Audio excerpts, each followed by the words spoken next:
Ayan guys, meron tayo dyan buyugin, isang pares.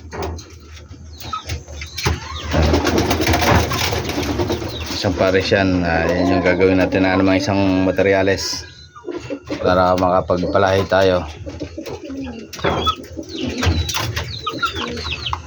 Ayan yung lalaki, ayan yung babae sa likod. Ayan yung babae.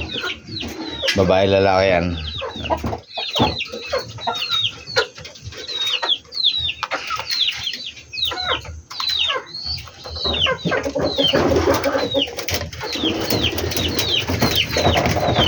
Medyo maganda-ganda rin ang lahi. Ayan.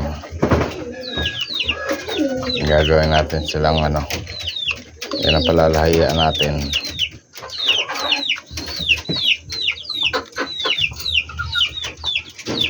Ano, pinagparis ko na yung dalawa na yan.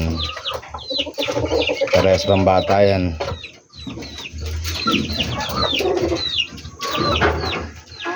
Ilang months pa lang na yan, parehas.